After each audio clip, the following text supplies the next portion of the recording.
Okay, year 10, welcome back for the last part of this lecture series on plenty for the week.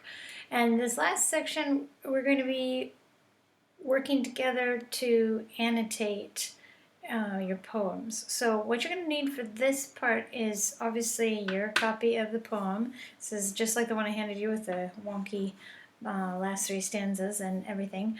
And you're going to need, just grab a handful of highlighters and different colors ink. I've got orange, blue, and red ink, and I've got a blue, pink, and yellow highlighter. You don't have to have the same, just something, a collection that you can work with. Even if you don't have colors, you can still join along, but the different colors can just help you separate out what you're doing. Now, in my copy of the poem, and hopefully yours looks like this too, where you've already got some of the highlighting that we did earlier with the connections to the title, where we've got never full, expansive drought, dry and stalled, this idea of counting, months being week too long, another precious inch, sybarite with the idea of somebody who has plenty, has lots. And then we've got waters plentiful, excess, bonds of lean, dry times. Okay, the first thing that I'd like to help you work through is to look for sound effects in the poem. Okay, so I'm going to be using, let's see, I think I'll mark this with maybe the pink highlighter. Make sure my pink's gonna work, yep. All right, when I'm looking for sound effects, one easy thing that there is to find are the uses of alliteration or repeated sounds together. When you see alliteration, it usually unifies a image, or it draws attention, or it creates an effect with the sound. Besides just sort of drawing attention to it, it can also create rhythm of sorts too. One that you will already be warned about is the running riot to my mother's quiet despair. Now, notice I'm not trying to overmark here. I'm simply highlighting the letter, okay? Now, I'm not going to go crazy with these. I'm not like, oh, every time there's a, I mean, maybe my mother, maybe, but I'm looking for kind of important ideas that then are also sound effects are created to sort of bring emphasis to, or create rhythm in. I do see a lot of D's here in the second stanza. Drought, dams, and dry. Okay. And possibly you could grab down there too, but it's kind of far away. Even these are quite spread out. Like when I'm making comment on alliteration, I do try to keep the sounds close together. Another example of a lot of repeated sounds is, and a lot of nice sound effects happens here in the third stanza, where we've got clasp to keep us all from chaos. Okay? Now, even though they're not all the same letter, it's the same sound. A clasp to keep us all from chaos. Okay, the k, k, k. Now, that's harsh sounds, okay? The K and C are, my blue pen, not sure if it wants to work. Those are harsh. Oops. Oops, we can spell too. Harsh sounds. Oh my word. Okay. Oof. It's not great, but that's okay. Yours won't necessarily be pretty either. Okay. It's a work in progress. You're seeing this live action, okay? K and C are some harsh choppy sounds. Okay, so that might be something nice, because clasp keeping us from chaos is this. It's not a pleasant idea. Okay, she's trying to keep control, and there's some harshness maybe to the attitude there. Okay. This next two lines, she saw it always, snapping locks and straps, the spilling, sums and worries, shopping lists. Okay, there's a lot of repeated S's in there, but we've also got some P's in there and a few other, another KC combination there. But I want to grab these repeated P's, and then the S's, we got shopping here. Okay, I realize those aren't coming at the, but it's snap, strap, spill, shop, right? It's a lot of sp repeated, right? It creates some rhythm, but we also want to think, does that imitate the sound of anything? And I would say that it links very well with this onomatopoeia here of snap. Okay, when you're strapping things down, tying things down maybe with elastics, or strapping and snapping things closed or tight, there's that the word snap actually imitates what we imagine it would sound like. Okay, so it starts with this onomatopoeia, and I usually mark onomatopoeias with just O-N-O on top of them, but then it's mimicked throughout with S-P, S-P, S-P. Okay, and then to add to it, you've got all this sibilance that's going on in these lines here. And so I'm just going to write it over here. Sibilance, if we can see it. Yeah, okay. I mean, if I went through and grabbed all these, and so I'm going to grab these with the pen, because otherwise it's just going to be all pink, yeah? We got all these S's, sums and worries, shopping lists. Remember SH's count in there too? Look at all the S's, and if we count to clasp us, all from chaos, and aspirin even here. All right, loads of mixed in with a and possibly we could like link this with an idea of like leaking. Okay, she's trying to fight the leaking. Okay, if you've got like water running or air leaking out of a tire, you might hear a tss, kind of sound.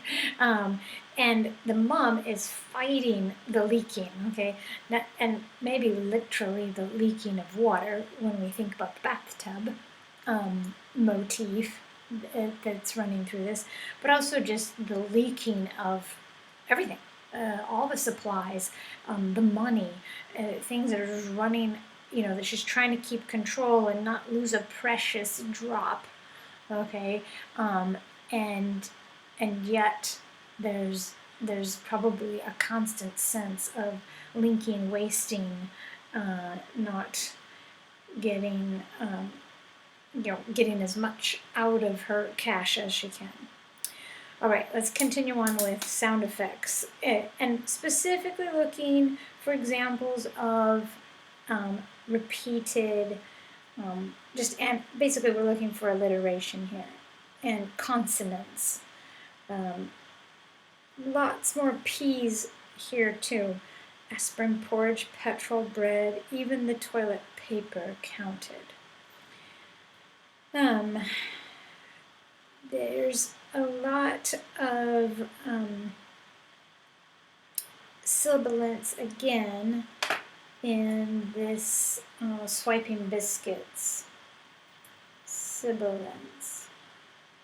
Now in stanza 3, the sibilance created this maybe sort of leaking sound, whereas here I think she uses it more to emphasize or create an effect where they're sneaking around, being sneaky, because the mom will catch them at it, So we've got skipped our chores, swiped biscuits, best of all when she was out of earshot, stole another precious inch up to our chests.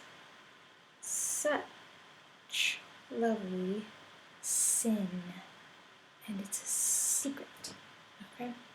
Alright, lots of sibilance going on here, and it helps with the secrecy, sneaking. So secret and sneak there, like they're trying to be quiet because they're committing crime. Okay, we can talk a little bit more about the crime idea here, how she's using like a little bit of exaggerated words here, stole, sin, co-conspirators, okay, to create this idea of, that they're committing illegal acts when, it's childish behavior. So it's more naughty. But that adds to some of the humor that comes in. Okay, let's finish with our repeated co-conspirators. It's a really great example of alliteration. Our lulling, look at those extra L's, lulling, luxuriant. Ooh, and don't forget the L's in lovely. Lovely sin, lulling, luxuriant, in secret warmth, disgorged from fat brass taps. That's, now this is an example of assonance. Fat brass taps, and I really like, it's probably one of my favorite lines, just because of the repeated sound of the vowel, the short A there, and it really gives it rhythm. Fat brass taps, like ta ta ta. And then we've got this image of the compliant co-conspirators, and this is an example of alliteration emphasizing and uniting an image, and this image is the personification. I know I'm jumping around a little bit, but we might as well talk about effects, but personification of these taps, and they are in on the crime.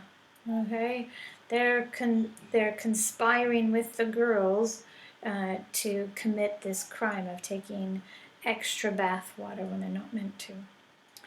All right, finishing off our sound effects.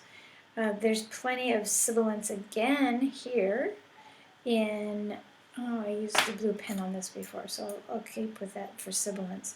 The chin, sybarite, shower, hot. Oops, I didn't mean to get that one in it. The S and the C here. Cascade, showers.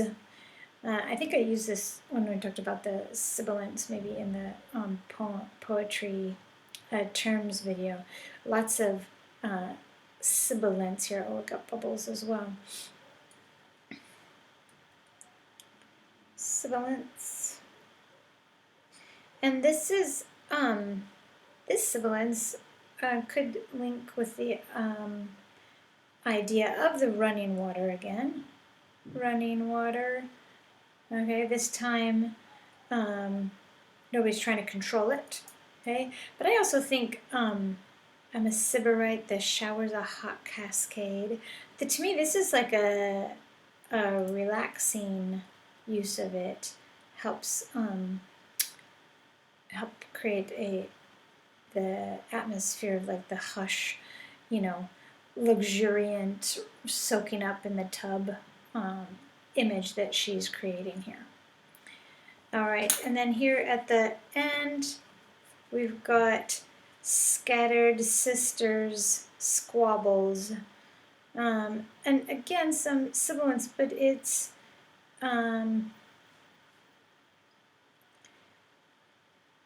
last mother's smile. Okay, I mean there's more here, but if we want to grab all of them, miss my scattered sisters and all those bathroom squabbles, and at last my mother's smile, loosed from the bonds of lean dry times and our long childhood. I would argue that loosed from lean times and long childhood is a good example of connecting these ideas through alliteration. Loosed from lean times and long childhood, to kind of draw those together. Here, you're going to notice you can find a lot of sibilants in poetry, but you want to ask yourself if it's creating an effect that links with meaning that you can then comment on. Miss my sister, scattered sisters and all those bathroom squabbles, and at last my mother's smile. Maybe, lots of activity in a bathroom, between 5 girls all sharing the space. Maybe it could be a link, but I don't want to grasp at straws or anything. Let's go on to the next type of poetry device. Okay, next we want to look at that list that I gave you at the end of the last video. We talked about sound appeal, and then we wanted to look for sensory appeal and imagery. All right, so one image that's really important and that she spends plenty of time on in the first stanza is this image of the tub. Okay, I've got my red pen out to work on this next element, but we've got this really clear picture of the tub. Okay, old enamel tub, age-stained and pocked upon its griffin claws. Okay, and I would argue that several senses are engaged in this description. Enamel and pocked, especially, I think there's definitely visual appeal here, no doubt. But besides visual appeal, I think our sense of touch is engaged with the hardness and the coldness of enamel. And then, of course, stained is a visual appeal, and the pocked is a texture appeal. And this griffin claws, you could probably argue is like a texture appeal too, but this is very powerful imagery. And don't forget that this is a mythical character. Let's see. Mythical creature, right? Can you even read that? Okay. Mythical creature. And so it adds this interesting detail to the picture. And so not only is it referencing a mythical creature, claws, but we get this idea of the fact that it's old-fashioned. Okay. And that's connected to this idea of age, okay, and old. So, which is another, contributes to the meaning that the family is not well off. The things that they have are old and worn out. Okay, so it's the first sign of their poverty. Okay, or okay, that they're not well off. Okay, the things that they have are worn out. Maybe their house is old. Maybe it's kind of run down. Okay, but it's the first really specific image that's created for us. I mean, we do have this mother. We can almost picture her just kind of sitting there on the sofa with the 5 kids running circles around here. And we'll get to this. This is more emotive, and so I'm going to wait on that. Right now I'm looking at imagery. Okay, let's move on to the next stanza where we get this image of, this is like inside the house, and then we almost move like outside the house to the surrounding area. And we feel like the outside the house, that they're situated in a place that maybe it's not just their family that's going through a difficult time, but maybe the area is in kind of economic depression. Now, I don't know if it was or wasn't, okay, but it creates that sense, okay. So I'm gonna economic, and I'm just going to put DEP for depression, okay? It could be that the poet is using drought and dams and windmills stalling as symbolic to their personal economic situation, but perhaps it's both. You could interpret it in different ways. That just like dams leak dry and windmills stall when an area is going through a time of drought, they're in personal drought. Okay, so possibly symbolic to their personal situation. And you can annotate with these like the different ideas that come to you as you think through what she might be using the different literary devices to say, the different images to say. Okay, then she's going to connect this right in, this idea of dams leaking dry, windmills stalling. And remember, we already talked about how the drought, the dry, the stalling is all linked with the title of plenty and not having plenty. And then we get this simile. Okay, I'm gonna go ahead and write this one in blue. Simile, like mommy's smile. Okay, windmills stalled like mommy's smile. Okay, mommy's smile has stalled. She's comparing mommy's smile to a stalled out windmill. Mommy's smile is not happening. Okay, there's a drought of smiling from mom. There's maybe a drought of peace, a drought of comfort. Okay, and so you want to ask yourself questions like that. What is, when she makes this comparison, is it seems directly related to the stalled windmills, okay?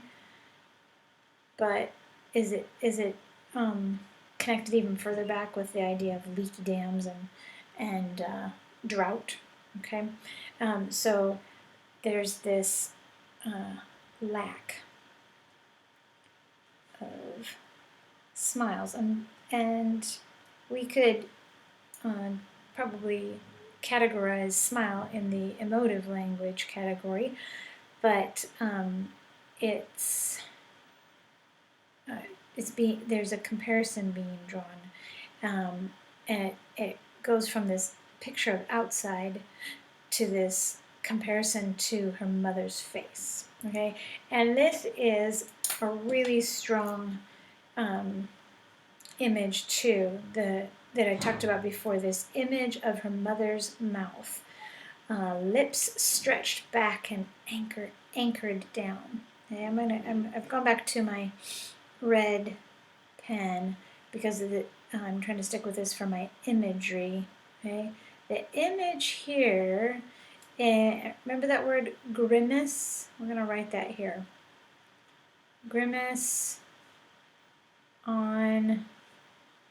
of Mom's face. It's really specific language. Again, we get this idea of like stretching. I know it's getting dark in here, but it's working better for my poem for you to be able to see it. Like the stretched back and down. Okay, and now maybe when you hear the word anchor, you think about like a ship's anchor or something. But this, like, if you anchor something down, you can also anchor things down with like weight or tie it. You use ropes and like pull something down to anchor it in place, like a tent or canopy or something, or pictures that are coming to my mind. But like if you did that to somebody's mouth, it's like you're pulling down the corners and staking them down hard. Okay, so this anchored down and stretched. We have this idea that Mom is,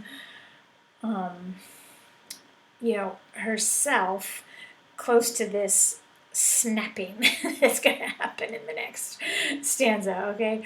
Like, she is stretched to capacity.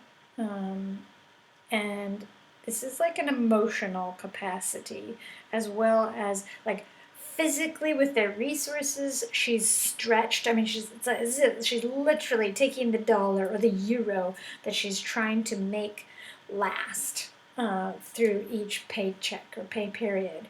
And so their resources are stretched, her patience is stretched, and my guess is this then feeds into her emotions because it reads on her face. Okay.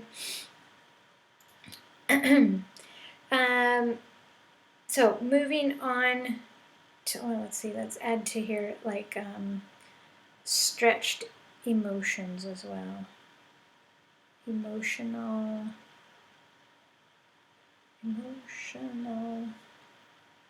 stress. Sorry about the messy.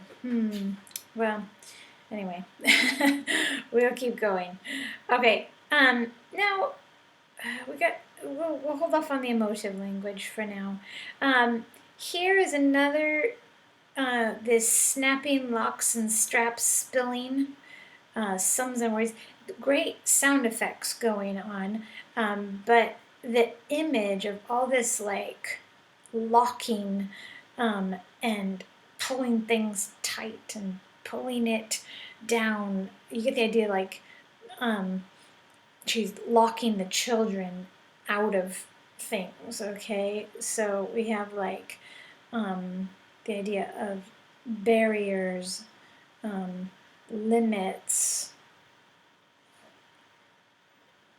rules being enforced by these. I mean, you could almost visualize the padlock and the chain around the refrigerator, or locking keys so they can't get into different cupboards to get things. They have to get permission. Then we've another image here is just like of the shopping list and just the things on her list that, I mean, it literally is a list, and then it goes on, and we visualize specific things that come home in her grocery bag. Now she's not going to put the petrol in her grocery bag, but we can see it on a list. And again, the idea here, the things that are on her list are like basic essentials. Nobody is, splurging here. Nobody's spending any extra cent. And I think this one is the most, I don't know, pitiful, maybe. This idea here, even toilet paper counted. Okay? When you've got to like ration the squares of TP, you know you're in hard times. Okay? There's an amount of desperation that is going on here with counting toilet paper. I remember when I was a kid, I had a friend that when I went to her house, you were only allowed to use so many squares of toilet paper, and they didn't have extra, and so my family wasn't well off, but we weren't quite at that level of low resources.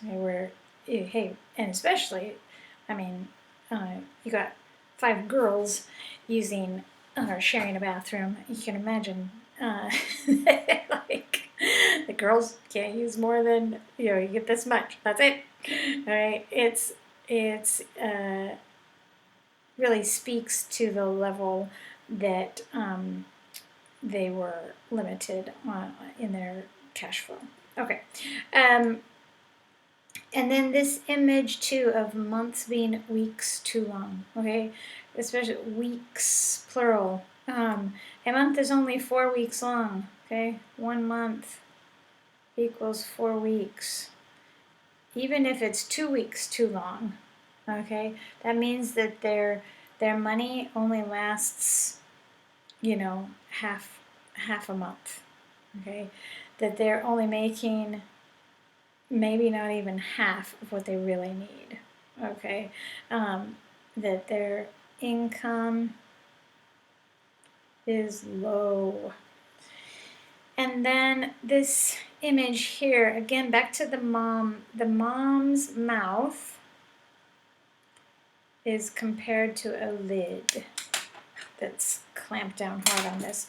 But here, this is an example of my pen doesn't want to work. Of a metaphor.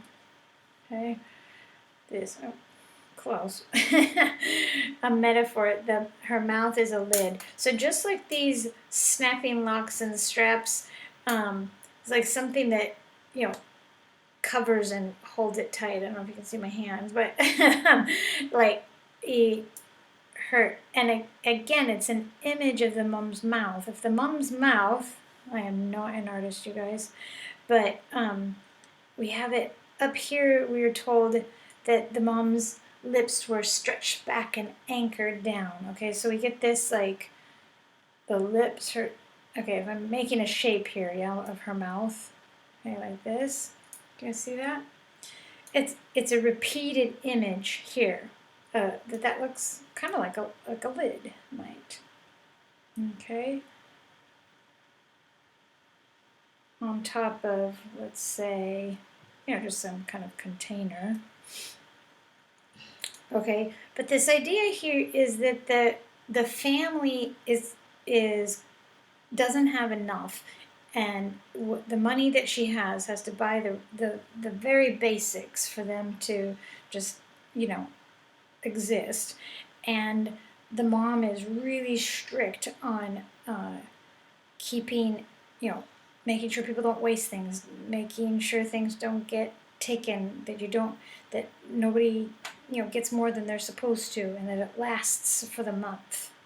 Okay, and her mouth is this like symbolic image that the poet, or that the speaker, narrator, remembers that it's tight and it shows her stress, and she compares it to a lid clamped down hard on this.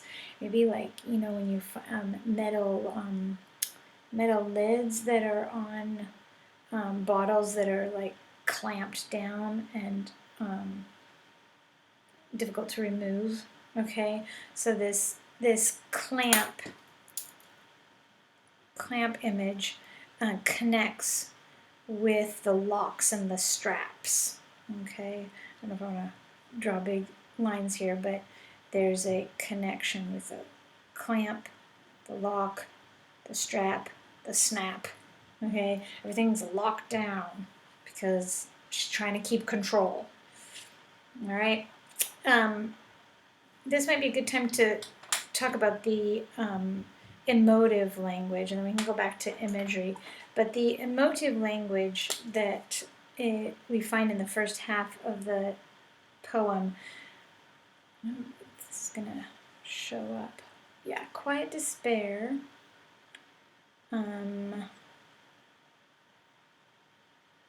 Anger at some fault of mine is very emotive.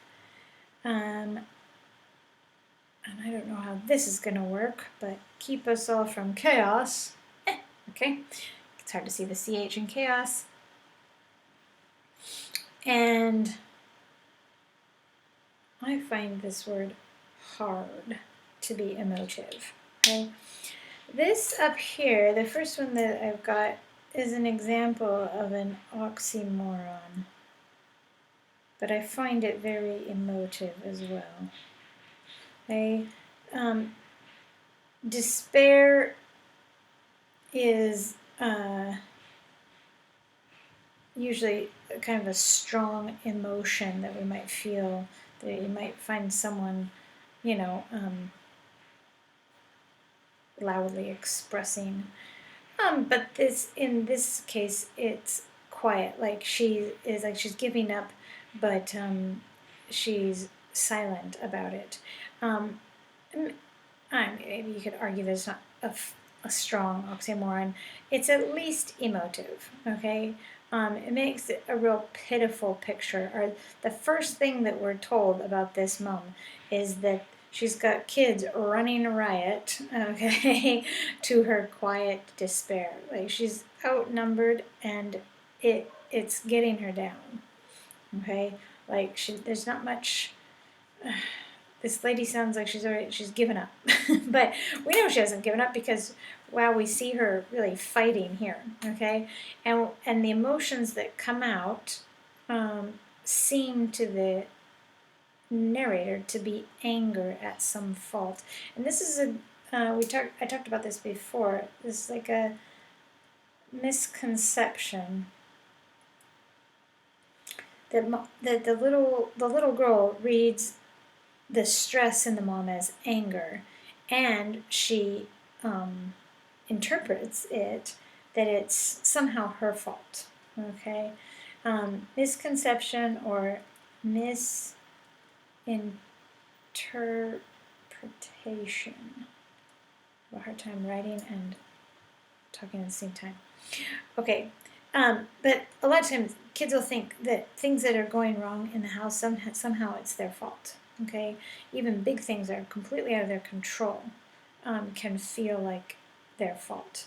And that I find that a very emotive idea that that maybe we can relate with, or even if we can't personally relate with it, know of a little person who has felt like that the trouble in their house that's not being caused by them is somehow their fault. And if they'd just done this or just done that, those bad things wouldn't have happened. Anyway, really pitiful kind of sympathetic thought.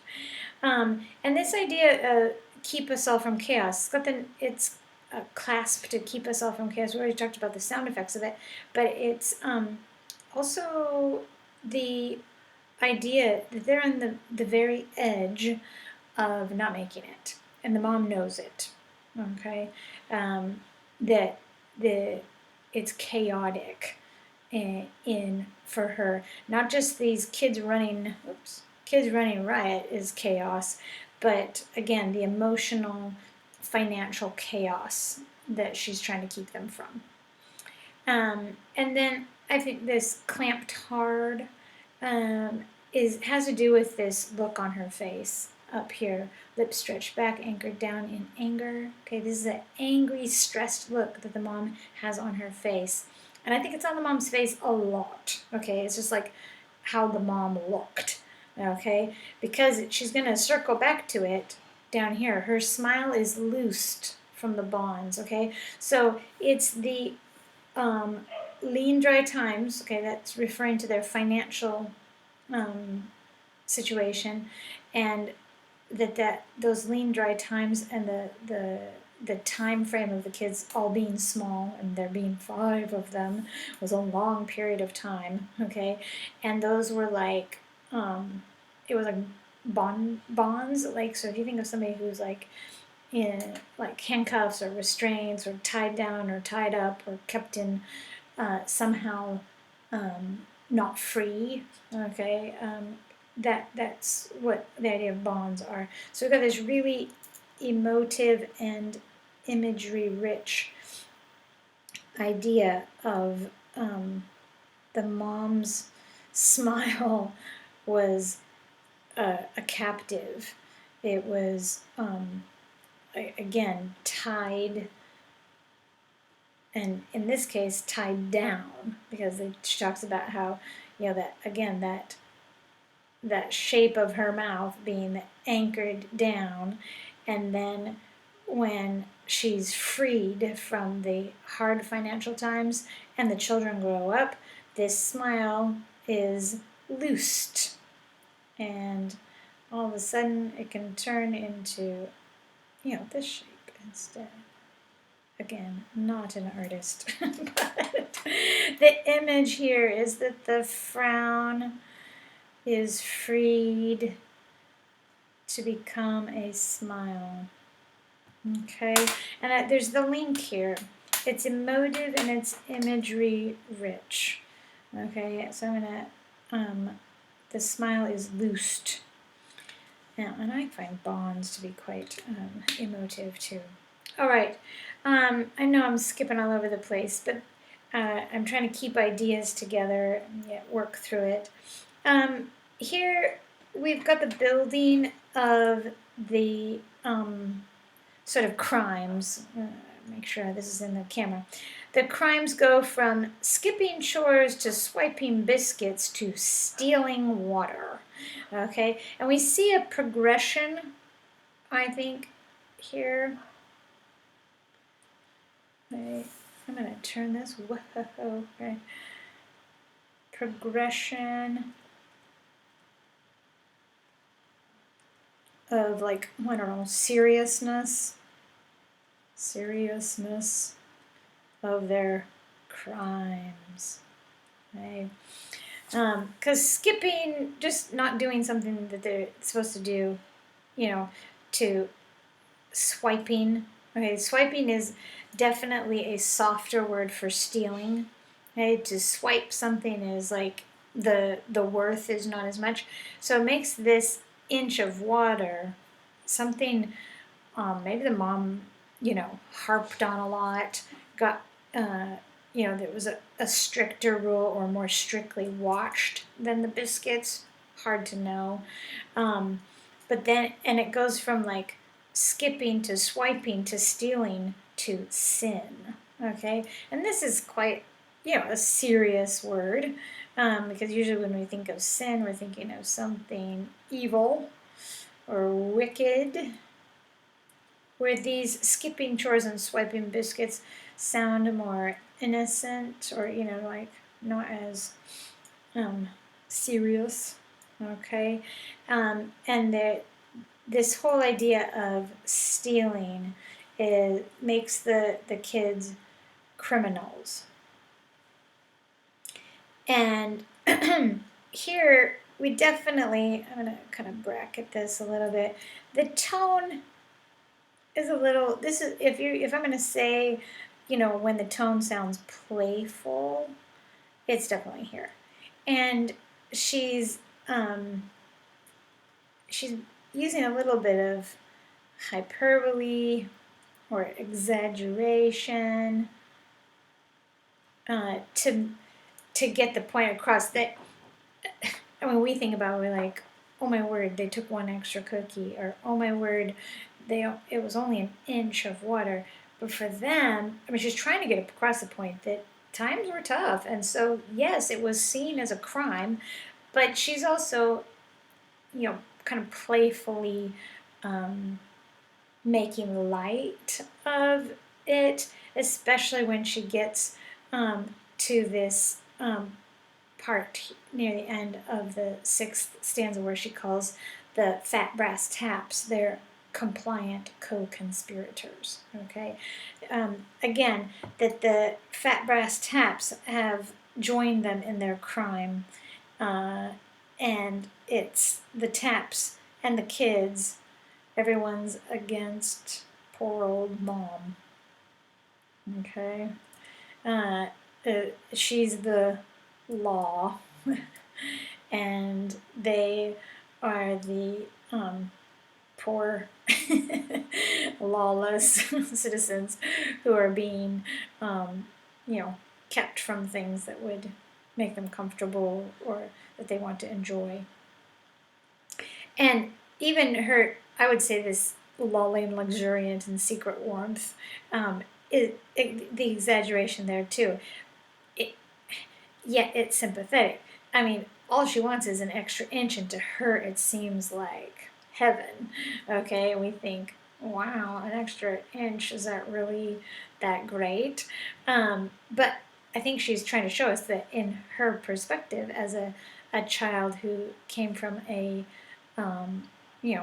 a poorer family, that even that seemed like a special experience, a special treat when she could get even just an inch more water in her bath.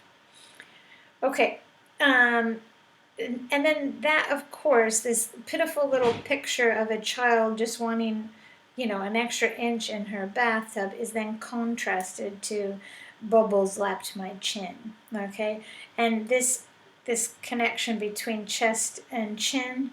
I mean, they're just hoping for the water to get up to their chin, and maybe they slink down so that it covers their chest.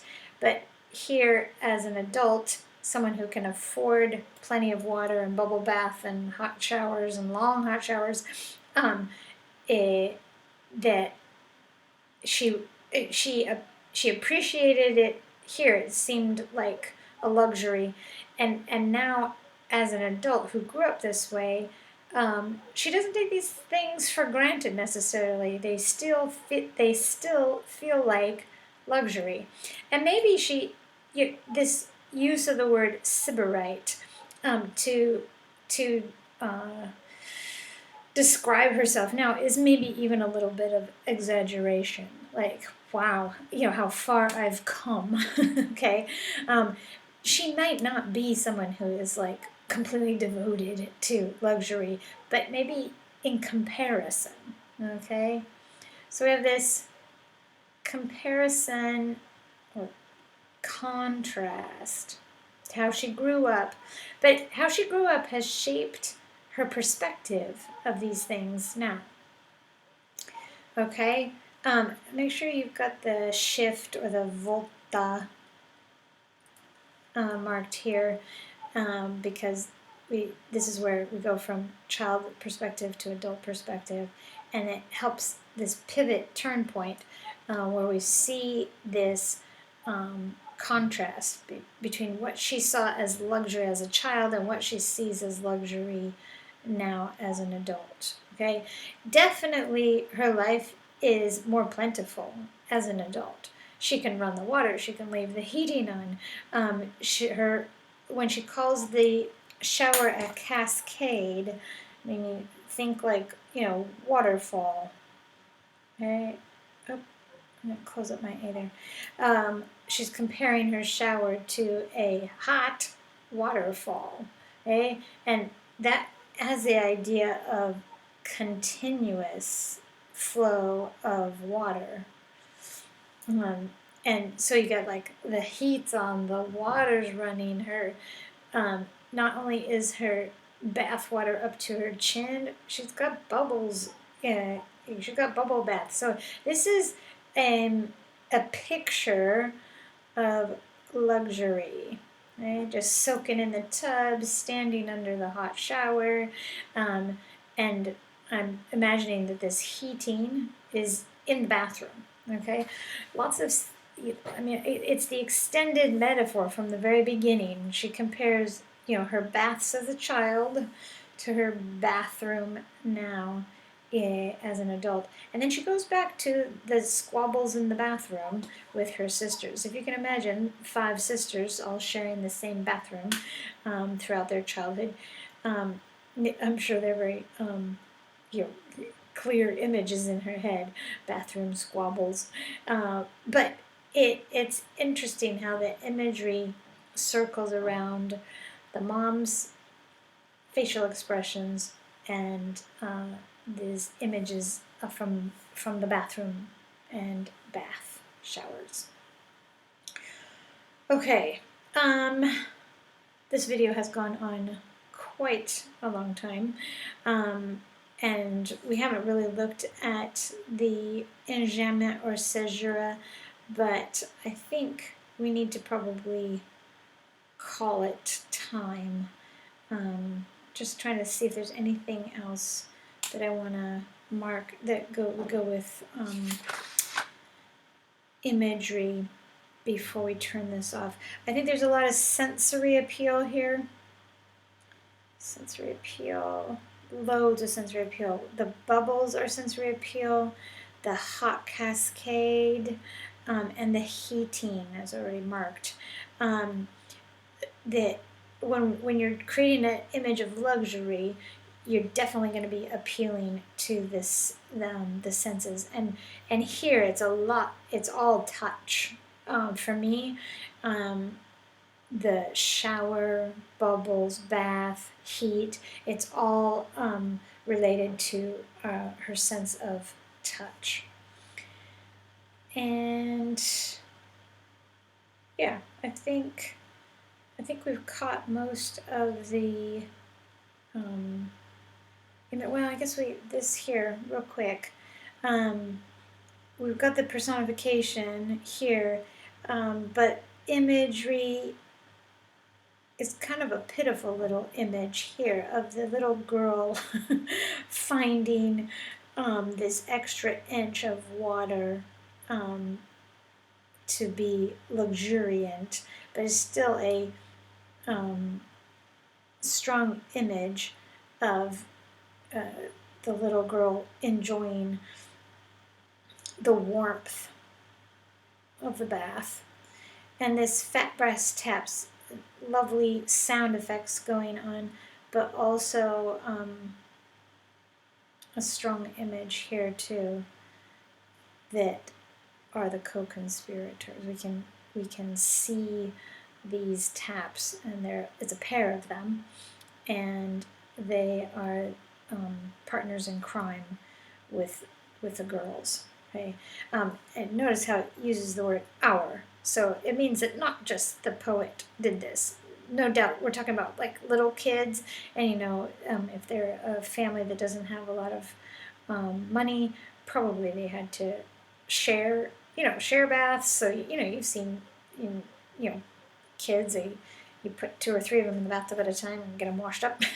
So it's like the girls are in it together against their mom, against the lean times. They're gonna take what they can when they can, and the fat brass taps are in it with them. All right, I know that's a little bit disjointed maybe, and hopefully your poem looks a mess like mine as well. This is a sign of good analysis when you have lots of comments and ideas.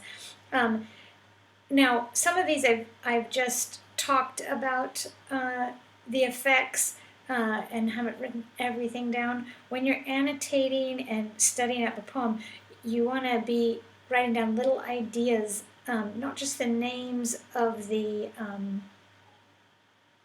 name of the device, but also an idea about the effect, because that's what you're going to talk about when you write your analysis. Okay, all right. You're going to hang on to this because you want to keep it, maybe even glue it into your literature book, but also we're going to be using it as we study. It'll be a tool that you want to come back to. All right.